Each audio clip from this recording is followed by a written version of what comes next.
Now Yahweh's word came to Jonah the son of Amittai, saying, Arise, go to Nineveh, that great city, and preach against it, for their wickedness has come up before me. But Jonah rose up to flee to Tarshish from the presence of Yahweh. He went down to Joppa, and found a ship going to Tarshish, so he paid its fare, and went down into it, to go with them to Tarshish from the presence of Yahweh. But Yahweh sent out a great wind on the sea, and there was a mighty storm on the sea, so that the ship was likely to break up. Then the mariners were afraid, and every man cried to his God. They threw the cargo that was in the ship into the sea to lighten the ship. But Jonah had gone down into the innermost parts of the ship, and he was laying down, and was fast asleep. So the shipmaster came to him, and said to him, What do you mean, sleeper? Arise, call on your God. Maybe your God will notice us, so that we won't perish. They all said to each other, Come, let's cast lots, that we may know who is responsible for this evil that is on us. So they cast lots, and the lot fell on Jonah. Then they asked him, Tell us, please, for whose cause this evil is on us. What is your occupation? Where do you come from? What is your country? Of what people are you? He said to them, I am a Hebrew, and I fear Yahweh, the God of heaven, who has made the sea and the dry land. Then the men were exceedingly afraid, and said to him, What have you done? For the men knew that he was fleeing from the presence of Yahweh, because he had told them. Then they said to him, What shall we do to you, that the sea may be calm to us? For the sea grew more and more stormy. He said to them, Take me up, and throw me into the sea. Then the sea will be calm for you, for I know that because of me this great storm is on you.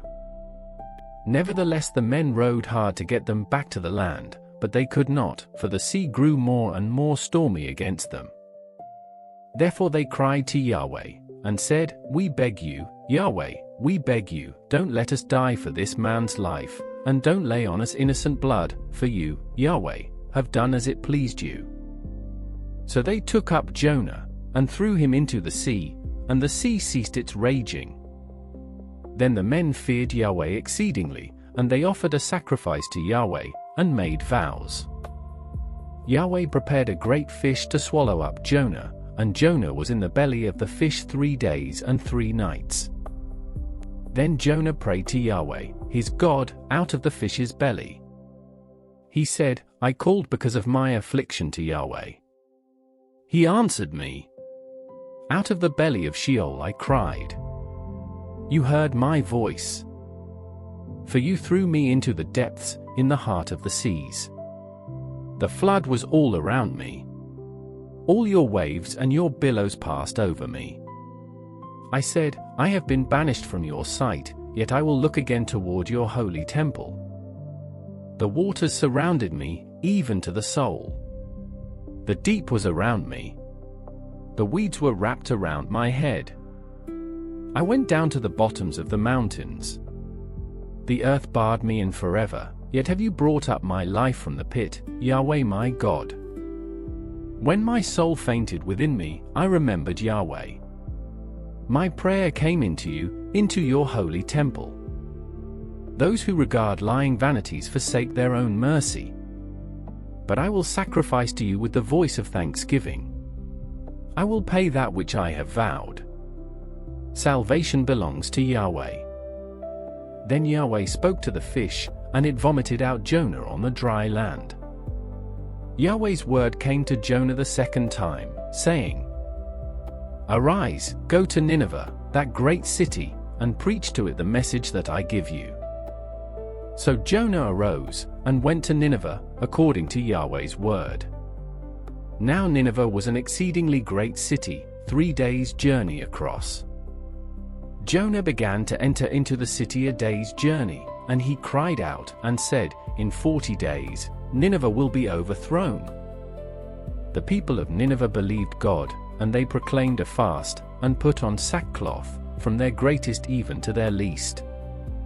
The news reached the king of Nineveh, and he arose from his throne, and took off his royal robe, covered himself with sackcloth, and sat in ashes. He made a proclamation and published through Nineveh by the decree of the king and his nobles, saying, Let neither man nor animal, herd nor flock, taste anything, let them not feed, nor drink water. But let them be covered with sackcloth, both man and animal, and let them cry mightily to God. Yes, let them turn everyone from his evil way, and from the violence that is in his hands. Who knows whether God will not turn and relent, and turn away from his fierce anger, so that we might not perish? God saw their works, that they turned from their evil way. God relented of the disaster which he said he would do to them, and he didn't do it. But it displeased Jonah exceedingly, and he was angry. He prayed to Yahweh, and said, Please, Yahweh, wasn't this what I said when I was still in my own country? Therefore I hurried to flee to Tarshish, for I knew that you are a gracious God, and merciful, slow to anger, and abundant in loving kindness, and you relent of doing harm. Therefore now, Yahweh, take, I beg you, my life from me, for it is better for me to die than to live. Yahweh said, Is it right for you to be angry?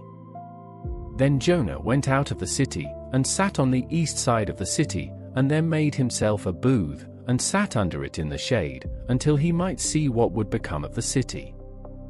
Yahweh God prepared a vine, and made it to come up over Jonah, that it might be a shade over his head, to deliver him from his discomfort.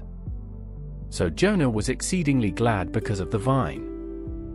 But God prepared a worm at dawn the next day, and it chewed on the vine, so that it withered. When the sun arose, God prepared a sultry east wind, and the sun beat on Jonah's head, so that he fainted, and requested for himself that he might die, and said, It is better for me to die than to live. God said to Jonah, Is it right for you to be angry about the vine?